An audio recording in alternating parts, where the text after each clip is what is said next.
अस्सलाम वालेकुम, कैसे हैं आप सब। तो आज हम बात करेंगे एक्सरसाइज 7B के क्वेश्चन नंबर 14 की। तो ये मेरे पास बुक 1 है जिसको हम D1 भी बोलते हैं। उसका चैप्टर नंबर 7 चल रहा है जिसका नाम है नंबर पैटर्न्स। तो इस चैप्टर से रिलेटेड मैं बहुत सा कंटेंट चैनल पर अपलोड कर चुका हूँ। मैंने इस चैप्टर के नेम से सेपरेट प्लेलिस्ट बनाई हुई है अपने चैनल पर। तो अगर आप इसके बाकी क्वेश्चंस के सोल्यूशन में इंटरेस्टेड हो जो मैं अभी तक इस चैप्टर के मुतालिक अपलोड कर चुका हूँ, तो उसका लिंक आपको डिस्क्रिप्शन में मिल जाएगा। तो आप वो लिंक डिस्क्रिप्शन में फॉलो करके इस चैप्टर की प्लेलिस्ट तक पहुंच जाएंगे, जहां पे मैंने अभी तक इस चैप्टर से रिलेटेड जो भी क्वेश्चंस अपलोड किए हुए हैं वो आपको सारे एक जगह मिल जाएंगे। तो मैंने लिंक डिस्क्रिप्शन में दे दिया है, आप इसके वो वाले क्वेश्चंस को देखने के लिए वो लिंक फॉलो कर सकते हैं। तो आइए अब इसकी स्टेटमेंट रीड करते हैं और इसको समझते हैं। तो ये थोड़ा सा डिफ़िकल्ट क्वेश्चन है, तो शायद इसकी वीडियो थोड़ी सी जो है लेंथी बन जाए, थोड़ी लंबी हो जाए। तो आपने जो है इस पर फोकस रखना है और इन चीज़ों को अच्छे तरीके से समझने की कोशिश करनी है।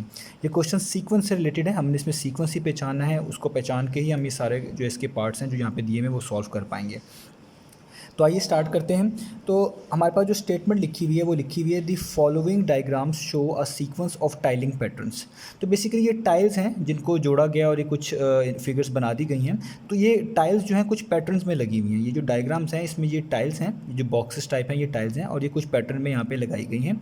The shape of each tile is a 1 centimetre bye 1 centimetre square. और ये जितनी भी फिगर्स हैं इसमें जितनी भी ये टाइल्स स्क्वायर की आपको शेप की नज़र आ रही हैं, इनका एरिया बता दिया गया। ये बेसिकली एरिया कहलाता है 1 सेंटीमीटर बाय 1, यानी 1 मल्टीप्लाई बाय 1। तो स्क्वायर आगे लिख दिया गया है, तो आपको ये बात अब पता चल चुकी है कि जितनी भी टाइल्स हैं ये सब की सब स्क्वायर शेप हैं और इनका एरिया 1 सेंटीमीटर बाय 1 सेंटीमीटर है।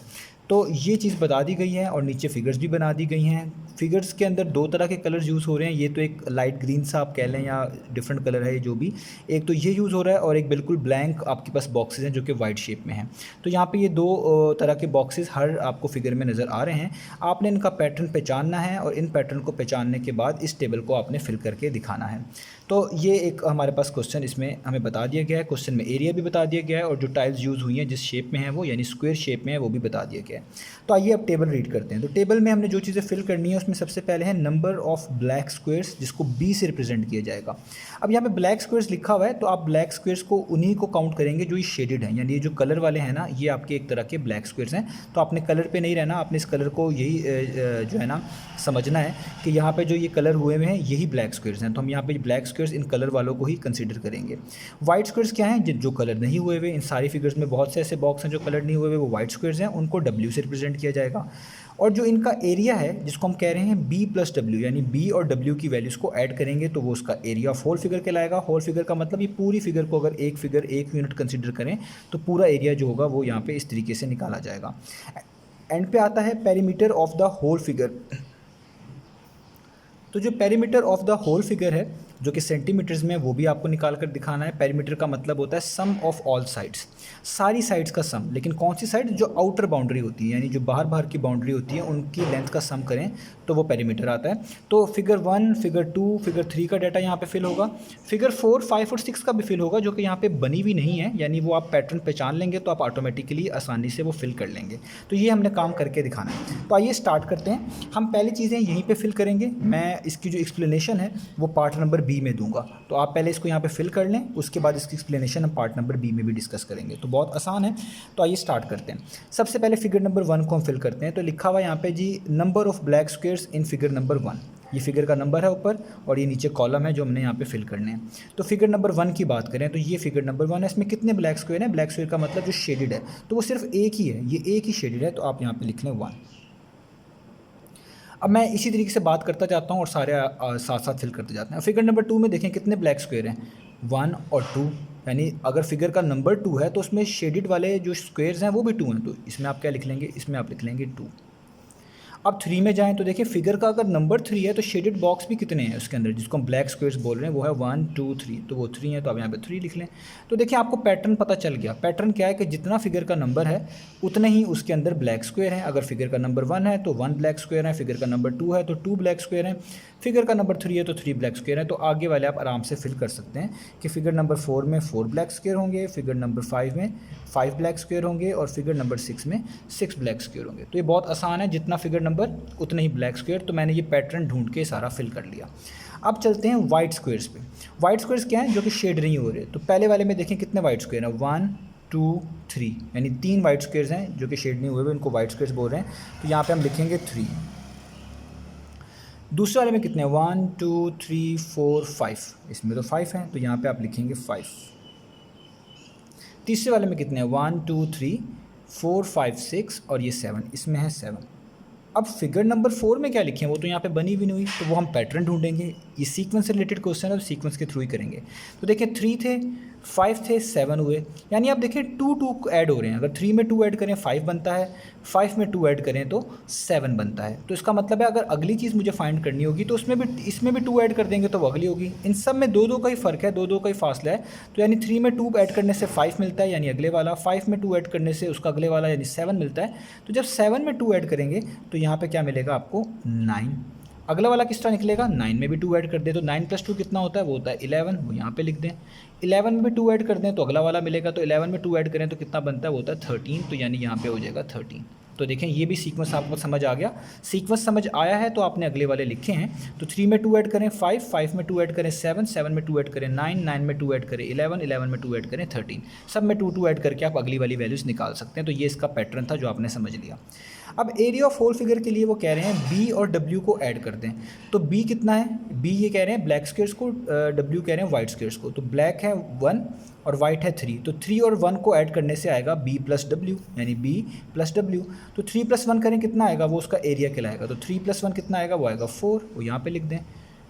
5 और डब्ल्यू, यानी बी और डब्ल्यू को ऐड कर दें, यानी 2 + 5 कर दें या 5 + 2 कह लें, तो वो कितना आ जाएगा? वो आ जाएगा 7, वो यहाँ पे लिख दें। ये उन्होंने खुद ही बताया, वैसे पैटर्न ढूंढने की ज़रूरत नहीं है। तो 3 और 7 को ऐड कर दें तो 3 + 7 कितना होगा? वो होगा 10, वो यहाँ पे लिख दें। 4 + 9 कर दें कितना हो जाएगा? वो हो जाएगा 13, वो यहाँ पे लिख दें। 11 + 5 कर दें वो कितना हो जाएगा? वो हो जाएगा 16, या 5 + 11 भी कह सकते हैं, तो वो यहाँ पे लिख दें। और आपके पास 6 + 13 आप कर दें तो कितना हो जाएगा? वो हो जाएगा 19, तो ये आप यहाँ पे लिख दें। तो देखें आपने सबका एरिया भी फिल कर लिया। अब बचा पेरीमीटर।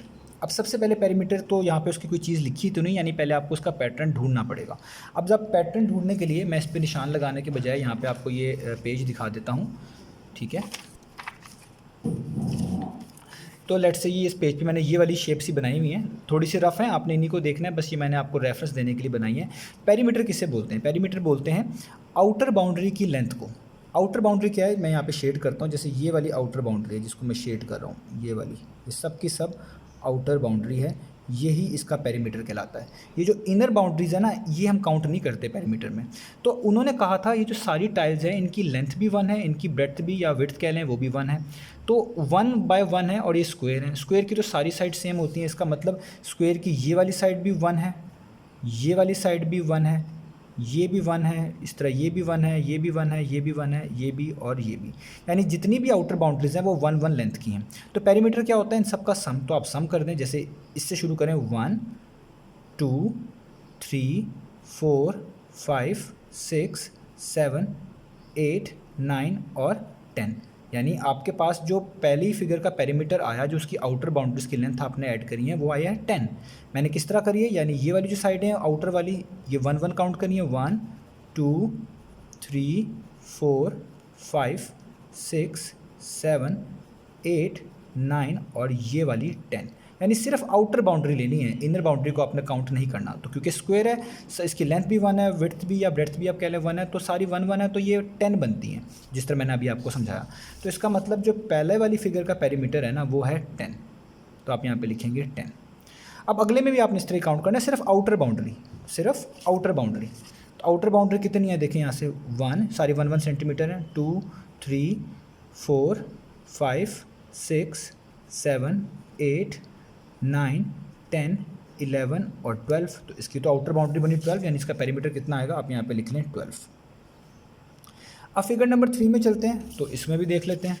तो इसमें कितनी है आउटर बाउंड्री? सिर्फ 1 2 3 4 5 6 7 8 9 10 11 12 13 और ये वाली मैंने भी मार्क नहीं करी थी, ये मैं यहाँ पे कर देता हूँ एंड पे 14, यानी ये 14 बनती है। सिर्फ आउटर बाउंड्री, इनर वाली काउंट नहीं करते पेरीमीटर में। तो यहाँ पे क्या आ जाएगा? ये आ जाएगा 14। तो आपको पैटर्न इसमें भी नज़र आ रहा है बाकी को लिखने में। देखें इन सब में 2 2 का फ़र्क है, 2 2 का डिफरेंस है। 10 में 2 ऐड करें तो 12 मिलता है, 12 में 2 ऐड करें तो 14 मिलता है, यानी सब में 2 ऐड करने से अगले वाला मिलेगा। तो 14 में 2 ऐड करें कितना होगा 16, वो यहाँ पे लिख दें। 16 में 2 ऐड करें कितना होगा 18, वो यहाँ पे लिख दें। और 18 में आप 2 ऐड करें तो वो कितना होगा 20, तो वो आप यहाँ पे लिख दें। तो यानी ये भी आपको पैटर्न पता चला और आपने ये सारा कुछ फिल कर लिया। तो इस तरीके से ये आपके पास टेबल फिल होना था। अब इस टेबल की जो इसके अलावा लॉजिक्स हैं जो इसके अंदर फार्मूलाज यूज़ करने हैं, जिसका पार्ट नंबर बी में यूज़ आएगा, अब मैं वो बताने लगा हूँ। तो ये टेबल हमने फिल कर लिया, ये इसका पार्ट नंबर ए था। इसी पैटर्न को फॉलो करते हुए हमने पार्ट नंबर बी करना है। तो आइए पार्ट नंबर बी स्टार्ट करते हैं। तो पार्ट नंबर बी का हम पहला जो है ये सब पार्ट जो है ये हम पढ़ते हैं। तो लिखा हुआ है find the number of white squares in figure 9। वो कह रहे हैं फिगर नंबर 9 अगर कोई होती तो उसमें कितने वाइट स्क्वायर्स होते हैं, क्योंकि यहाँ पे फिगर 3 ही बनी हुई है, 3 फिगर्स ही बनी हुई है, बाकी नहीं बनी हुई। तो अब हमने खुद से पैटर्न तलाश करके ये बताना है कि वाइट फिगर्स के वाइट स्क्वायर्स कितने होते फिगर नंबर 9 में। तो आपने क्या करना है, ये जो आपने टेबल लिखा है आपने इसमें जो वाइट स्क्वायर्स वाली रो है ये है नंबर ऑफ वाइट स्क्वायर, ये सारा डाटा लिखा हुआ है, इससे हमने वो पैटर्न तलाश करके सारा इसको फिल किया हुआ है। तो आपने इस वाइट स्क्वायर्स वाली जो रो है ना इसका डाटा अपनी जो है ना कॉपीज़ पे लिख लेना है, जिस तरह मैं यहाँ पे लिखने लगा हूँ। ये है 3, 5, 7, 9, 11 और 13। ये कहाँ तक का डाटा है, ये फिगर नंबर 6 तक का डाटा है। तो मैं यहाँ पे लिख लेता हूँ। हम निकालने जा रहे हैं the number of white squares in figure number 9। तो फिगर नंबर 9 के निकालने के लिए वाइट स्क्वायर से रिलेटेड क्योंकि हमने आंसर देना है, तो इसलिए वाइट स्क्वायर्स की जो रो है वो लिख रहा हूँ। तो वो क्या है 3, 5, 7, 9, 11, 13। तो मैं यहाँ पे लिख लेता हूँ 3, 5, 7, 9, 11 और 30। अब आपने बड़ा ध्यान से इस चीज़ को समझना है, ये कहाँ तक का डाटा है, ये आपके पास डाटा है फिगर नंबर 6 तक का। तो इसका मतलब जो इसका अगला डाटा होगा यहाँ पे वो फिगर नंबर 7 का आना चाहिए, उससे आगे फिगर नंबर 8 का आना चाहिए और कहीं जाकर फिगर नंबर 9 का आना चाहिए। तो अगर आप इनका पैटर्न तलाश कर पाएंगे तो वो आप फिगर नंबर 9 तक पहुँच जाएंगे। वैसे बहुत ईजी है, आप यहाँ से भी देख सकते हैं कि सब में 2 2 ऐड कर रहे हो आप। 7 में 2 ऐड कर रहे हो 9, 9 में 2 ऐड करो 11, 11 में 2 ऐड कर रहे हो 13 और 13 में 2 ऐड करोगे तो आपके पास आ जाएगा 15, 15 में 2 ऐड करोगे तो आपके पास आ जाएगा 17 और 17 में भी 2 ऐड करोगे तो आ जाएगा फिगर 9 का डाटा यानी 19। यानी आपको आंसर पता चल चुका है वो है 19। लेकिन मैं इसको एक और तरीके से भी समझा रहा हूँ ताकि आपको दोनों पैटर्न पता हों। वैसे बहुत क्लियर है, 13 में 2 ऐड करें आपको मिलेगा 15, 15 में 2 ऐड करें आपको मिलेगा 17 और 17 में आप 2 ऐड करें तो आपको मिलेगा 19। यानी फिगर नंबर 9 का जो डाटा है जो आपका आंसर है वो 19 है। अब आप इस चीज़ को एक और तरीके से भी समझें, ये आपको जो है काम भी आएगा। अगर आपने इसको डिस्क्रिप्टिव फॉर्म में लिखना हुआ तो आपको ये चीज़ें लिखनी पड़ सकती हैं। जैसे आप 3 को किस तरह रिप्रेजेंट कर सकते हैं, 3 को आप इस तरीके से रिप्रेजेंट कर सकते हैं कि आप लिखें कि किसका डाटा है, ये है फिगर नंबर 1 का, ठीक है। तो आप लिखें फिगर नंबर 1, इसको आप 2 से मल्टीप्लाई करें और इसमें 1 प्लस कर दें तो देखें यही नंबर आता है या नहीं आता। तो देखें फिगर नंबर 1 का डाटा था वो यहाँ पे लिखा, इसको 2 से मल्टीप्लाई किया और उसमें 1 प्लस कर दिया तो क्या आता है 2 1 टाइम्स 2 और 2 में प्लस 1 करें तो क्या आता है 3। यानी फिगर नंबर जो 1 का डाटा है आपके पास वो इस पैटर्न के थ्रू यानी इस स्टेटमेंट के थ्रू रिप्रेजेंट किया जा सकता है। ये था फिगर नंबर 1 का डाटा। अब फिगर नंबर 2 का डाटा कितना है, वो है 5। तो मैं लिखता हूँ फिगर नंबर 2। तो अगर मैं 5 उसका आंसर आ रहा है यहाँ पे तो मैं इसको इस तरह रिप्रेजेंट कर सकता हूँ या नहीं, जिस तरह इधर रिप्रेजेंट किया। यानी पहले मैंने लिखा था 1 जो कि फिगर नंबर था, तो यहाँ पे भी जो फिगर नंबर है वो है 2। तो आप लिखें 2, इसको भी 2 से मल्टीप्लाई कर दें और उसमें भी प्लस 1 कर दें तो देखें ये भी ये चीज़ बनती है 2 मल्टीप्लाई बाई 2 और उसमें प्लस 1 करने से क्या बना 5। यानी 2 2 टाइम्स 4, 4 प्लस 1 कितना होता है 5। यानी यही पैटर्न फॉलो हो रहा है। तो अगर आप इसी पैटर्न को फॉलो करके फिगर नंबर 9 तक जाना चाहते हैं, यानी आप इसी तरीके से पैटर्न फॉलो करते रहें आपको ये आंसर मिलते रहेंगे और आप फिगर नंबर 9 तक जाना चाहते हैं तो आपको क्या लिखना पड़ेगा फिगर नंबर 9 निकालने के लिए। तो आपको भी आंसर तो नहीं पता इसलिए मैं यहाँ पे आंसर नहीं लिख रहा, सिर्फ इक्वल टू लिख रहा हूँ। तो सबसे पहले आपको फिगर नंबर लिखना होता है। देखें यहाँ पे भी फिगर नंबर लिखा, यहाँ पे भी फिगर नंबर लिखा, तो आप लिखें फिगर नंबर 9। इसको भी किससे मल्टीप्लाई करेंगे 2 से, क्योंकि सबको 2 से मल्टीप्लाई कर रहे हैं, यही पैटर्न है। और इसका आंसर आने के बाद इसको में क्या प्लस कर देंगे 1। तो 9 मल्टीप्लाई बाई 2 कितना होता है, वो होता है 18 और उसके बाद उसमें क्या प्लस कर देना 1। तो क्या आंसर आया आपके पास, आंसर आ गया 19। इसका मतलब जो जनरल आपके पास सोल्यूशन है फिगर नंबर 9 का, वो देखिए 19 ही आ रहा है ना, तो वो इस तरीके से बनेगा, यानी इसका जनरल पैटर्न ये है। तो आप ये अपने क्वेश्चंस में कोट करें, ये ज़्यादा अच्छी बात है, क्योंकि ताकि जो एग्जामिनर है उसे पता हो कि आपने इसका सीक्वेंस सिर्फ इस तरीके से नहीं पहचाना, बल्कि आपने उसको इस तरीके से ही पहचाना है, और कुछ और वैल्यूज़ आ जाएँ। लाइक अगर आपसे कोई पूछ ले कि फिगर नंबर 200 का डाटा क्या होगा, तो जाहिर बात है वो यहाँ पर लिखने से तो बेहतर है हम उसको इस तरीके से निकाल लें। तो ये प्रॉपर उसकी एक आप कह लें पैटर्न है, जो कि हम फॉलो करके ज़्यादा ईजीली बता सकते हैं कि फिगर नंबर 9 में कितने वाइट स्क्वेयर्स होंगे। तो मैंने दोनों बता दिए, आपको मैनुअली भी इस तरीके से भी करके बता दिए, और ये जो फार्मूला एक हमने बनाया है, डेवलप किया है, ये भी करके बता दिया, ठीक है। तो आप ये सारे इस तरीके से फॉलो कर सकते हैं। ये इसका पार्ट नंबर ए का आंसर हो गया है, ठीक है, यानी बी क्वेश्चन के पार्ट नंबर 1 का आंसर हो गया है। अब करते हैं पार्ट नंबर 2 का आंसर। तो पार्ट नंबर 2 में लिखा हुआ है the perimeter of figure number 9। अब पेरीमीटर के बारे में बात हो रही है, तो आप इस कॉलम में देखें पेरीमीटर कहाँ पे, ये है, इसका डाटा क्या लिखा हुआ है 10, 12, 14, 16, 18 और 20। तो इसी फिगर नंबर 9 का पेरीमीटर क्या होगा वो आपने बताना है। तो फिर दोबारा मैंने आपको कहा है जिसके मुतालिक पूछा जा रहा होता है उसकी जो रो में डाटा लिखा हुआ है उसको आप लिख लें। तो वो लिखा हुआ है 10, 12, 14, 16, 18, 20 फिगर नंबर 6 तक। तो मैं इसको भी यहाँ पे लिख लेता हूँ, मैं इसी जगह पे कर रहा हूँ। अब हम इसका पार्ट नंबर 2 कर रहे हैं, तो ये रिलेटेड है पेरीमीटर से, इसी फिगर नंबर 9 का। तो मैं यहाँ पे लिखूँगा पेरीमीटर ऑफ फिगर नंबर 9। तो ये सारा सीक्वेंस से रिलेटेड है, हमें सीक्वेंस की बात करनी है। तो पेरीमीटर का क्या डाटा है 10, 12, 14, 16, 18 और 20। तो मैं यहाँ पे लिखता हूँ यहाँ से 10, 12, 14, 16, 18, ठीक है, और आपके पास क्या था 20, ठीक है, ये आपके पास डाटा है। अब ये कहाँ तक का डाटा है, ये फिगर नंबर 6 तक का डाटा है। तो हमें किसका डाटा चाहिए, हमें फिगर नंबर 9 का चाहिए। तो आप अगला फिगर 8 का होगा, यानी 6 तक का तो है, ये फिगर 7 का होगा, सॉरी फिगर 7, फिगर 8 का डाटा, और फिर एंड पे यहाँ पे आके फिगर 9 का डाटा आएगा। तो एक तो जनरल बात है, आप ऐसे पहचान सकते हो कि इन सब में भी 2 का फ़र्क है, यानी 2 ऐड करने से अगला नंबर मिल रहा है। 10 में 2 ऐड करें 12, 12 में 2 ऐड करें 14, 14 में 2 ऐड करें 16, 16 में 2 ऐड करें 18, 18 में 2 ऐड करें 20। तो 20 में जब 2 ऐड करेंगे तो यहाँ पे क्या आएगा 22, 22 में फिर 2 ऐड करेंगे तो आएगा 24, 24 में फिर 2 ऐड करेंगे तो आएगा 26, जो कि फिगर नंबर 9 का डाटा है जो हमें चाहिए भी। यानी हमारा जो आंसर आना चाहिए वो कितना आना चाहिए 26, जो कि मैंने पहले यहाँ पे बता दिया। लेकिन इसमें भी कुछ पैटर्न है, जैसे देखें अगर फिगर नंबर 1 के जो डाटा है जो कि 10 है उसको हम देखें, तो फिगर नंबर 1, तो इसमें किस तरीके से आप ये 10 बना सकते हैं, ये ईवन नंबर है। तो ईवन नंबर अक्सर 2 से मल्टीप्लाई करने से बनते हैं। यहाँ पे भी याद रखें, ये जो ऑड नंबर्स आते हैं ये अक्सर ईवन को किसी भी नंबर से मल्टीप्लाई करने के बाद +1 करें तो ऑड नंबर आते हैं। तो ये आप याद रखने के लिए रख सकते हैं कि किसी चीज़ में +1 करें ना, अगर वो ईवन हो, मतलब ईवन नंबर किसी से भी मल्टीप्लाई हो रहा हो, तो ये इस तरह के नंबर जनरेट होते हैं। तो इसी तरीके से यहाँ पर ये फार्मूला बनता है। तो यहाँ पर ये ईवन नंबर है, तो ईवन नंबर अक्सर 2 से मल्टीप्लाई करने से जनरेट होते हैं। तो मैं इस 10 को 2 से जनरेट कर रहा हूँ, यानी लिखूँगा 2 आगे ब्रैकेट, फिगर नंबर हमारे पास कितना है 1, आप इसी को लिखें। यहाँ पे भी वैसे हमने फिगर ही पहले फिगर नंबर ही लिखा था, और इसमें आप प्लस कर दें 4। अब ये मैंने क्यों किया, ताकि मैं 10 बना सकूँ, कि मैं इसका पैटर्न ढूंढ रहा हूँ। तो 4 + 1 कितना होता है 5, 5 2 कितना होता है, वो होता है 10। तो देखिए आपको एक पैटर्न मिला कि फिगर नंबर 1 के अंदर एक पैटर्न तो इस तरह का है। अभी पैटर्न मैं इसलिए कह रहा हूँ क्योंकि आगे भी यही फॉलो होगा।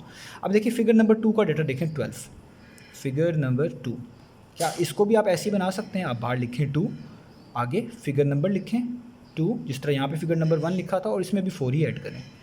तो 2 + 4 कितना, या 4 + 2 कितना होता है, वो होता है 6, 6 2 कितना होता है, वो होता है 12।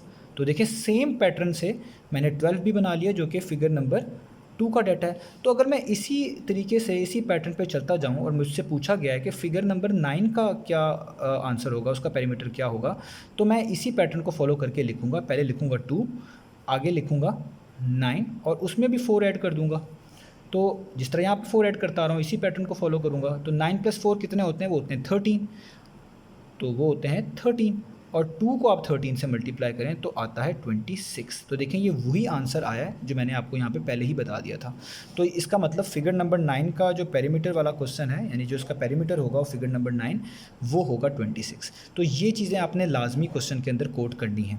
तो ये इसका आंसर आ गया पार्ट नंबर 2 का। तो ये हो गया हमारे पास। अब हम करते हैं इसका पार्ट नंबर 3।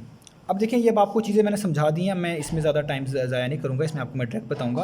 अब आपने फिर दोबारा नंबर ऑफ़ वाइट स्क्वेयर्स ही निकालने हैं, लेकिन किसी फिगर एन में। अब यहाँ पे फिगर नहीं बताई, जिस फिगर का नंबर जनरली बता दिया एन में, और जो आंसर होगा वो इन टर्म्स ऑफ एन होगा। इन टर्म्स ऑफ एन का मतलब है उसके अंदर आपको एन नज़र आएगा, एन किसी नंबर के साथ कनेक्ट हुआ होगा तो उसका आंसर बन रहा होगा। तो नंबर ऑफ वाइट स्क्वेयर्स निकालने हैं। फिर दोबारा वाइट स्क्वेयर्स का डाटा आपको लिखने की अब जरूरत नहीं है, आपको उसका पैटर्न समझ आ चुका है, मैंने अभी आपको उसका पैटर्न समझा दिया है। हम उसी की मदद से number of white squares in figure N निकाल लेंगे। तो आइए ज़रा स्टार्ट करते हैं। तो देखिए मैंने यहाँ पे ये क्वेश्चन लिख लिया है कि number of white squares in figure N कितने होंगे। तो देखिए अभी ऊपर ही मैंने आपको करके बताया है कि वाइट स्क्वेयर्स को निकालने का जो पैटर्न है ना वो ये है, जिस तरह यहाँ पे आंसर भी निकाला है कि जो फिगर नंबर होता है पहले वो लिखें, उसको 2 से मल्टीप्लाई करें और उसमें +1 कर दें। तो इस तरीके से आपको वाइट स्क्वेयर्स पता चल जाते हैं। ये मैंने आपको अभी भी समझाया। तो यही काम आपने यहाँ पे करना है, क्योंकि यही इसका पैटर्न है। आपने क्या करना है, आपने सबसे पहले फिगर नंबर लिखना है। तो फिगर नंबर कितना है इसका, वो है n, ठीक है। उसको आपने किससे हमेशा मल्टीप्लाई करना है, 2 से। तो आप इसको कर दें 2 से मल्टीप्लाई, ब्रैकेट क्लोज, और उसमें प्लस क्या कर दें, 1। तो क्या आंसर आएगा, इसका आंसर आएगा 2 मल्टीप्लाई बाय n यानी 2n, और ये +1 वैसे का वैसे ही। यानी फिगर नंबर n में जितने वाइट स्क्वेयर्स होंगे उनकी तादाद इस फॉर्मूले से निकल के आ सकेगी, वो है 2n+1, या आप कह सकते हैं उसमें इतने वाइट स्क्वेयर्स होंगे। तो ये आ गया इसके पार्ट नंबर 3 का आंसर। तो ये सिंपल सा हो गया, जस्ट पैटर्न पहचाना और आपने काम आसानी से कर लिया। अब इसका लास्ट पार्ट कर लेते हैं। तो जो इसका पार्ट नंबर 4 है उसमें लिखा हुआ है the perimeter of the whole figure in figure N. अब पार्ट नंबर 4 में अपने पेरीमीटर निकाल के दिखाना है इस होल फिगर का, किसी फिगर एन का। यानी फिगर एन का मतलब है कोई सी भी फिगर हो सकती है, 10 फिगर, 11 फिगर, 12 फिगर, जिस तरह यहाँ पे 3 फिगर्स तक लिखी हुई है, तो कोई सी भी हो सकती है। इन जनरल बात की जा रही है। Giving your answer in terms of N, और इसका आंसर भी इन टर्म्स ऑफ एन आएगा, यानी इसका कोई नंबर आंसर नहीं आएगा, उसमें एन ना कहीं आपको नज़र आएगा। तो जिस तरह मैंने यहाँ पे पेरीमीटर निकालते वक्त ऊपर पार्ट नंबर 2 में इस चीज़ का यहाँ पे ये पूरा डाटा लिख लिया था, तो अब मुझे यहाँ पे दोबारा लिखने की ज़रूरत नहीं है। उसकी वजह ये है कि मुझे अब इनका पेरीमीटर का जो पैटर्न है वो पता चल चुका है। मैं पैटर्न को फॉलो करके बता सकता हूँ कि किसी फिगर एन का पेरीमीटर कितना होगा। तो अब मुझे सारा डाटा लिखने की ज़रूरत नहीं है, जस्ट जो पैटर्न बनाया हुआ है उसको फॉलो करूँगा और इसका आंसर दे दूँगा। तो आइए इसको भी कर लेते हैं। तो देखिए ये मैंने पेरीमीटर का क्वेश्चन किया था अभी आपके सामने कि इसका पैटर्न क्या था। इसका पैटर्न ये था, मैं किसी से भी आप पैटर्न पता कर सकते हैं, जैसे ये इससे देख लें। पैटर्न ये था, पहले 2 लिखते हैं, उसके आगे फिगर का नंबर लिखते हैं और उसमें 4 प्लस कर देते हैं, तो जो भी आंसर आता है वो आपको पेरीमीटर बता देता है। तो यही पैटर्न इसके अंदर फॉलो करना है, क्योंकि यहाँ भी पेरीमीटर ही निकालना है, ये भी पेरीमीटर ही निकाला था। तो आपने क्या करना है, आपने लिखना है सबसे पहले 2 लिखना है, आगे ब्रैकेट्स डालनी है, फिगर का नंबर आता है, फिगर का नंबर 1 है यहाँ पे फिगर का नंबर n है, तो आप लिखेंगे n, और उसमें 4 ऐड कर देना है, तो आप भी 4 ऐड कर दें। तो ये हो जाएगा 2 मल्टीप्लाई बाय n यानी 2n, क्योंकि 2 सबसे मल्टीप्लाई हो रहा है तो 2 4 से भी होगा, 2 मल्टीप्लाई बाय 4 तो वो हो जाएगा 8। तो ये इसका आंसर आ गया पेरीमीटर का और किसी फिगर n का। क्योंकि ये पेरीमीटर है और ये सेंटीमीटर में गिवन है, तो आपको यहाँ पे लिखना पड़ेगा सेंटीमीटर। तो ये था इसके पार्ट नंबर 4 का आंसर। तो इस तरीके से हमारा ये क्वेश्चन नंबर 14 जो है ये ख़त्म हुआ। इंशाल्लाह नेक्स्ट वीडियो में मिलेंगे बाकी सोल्यूशंस के साथ।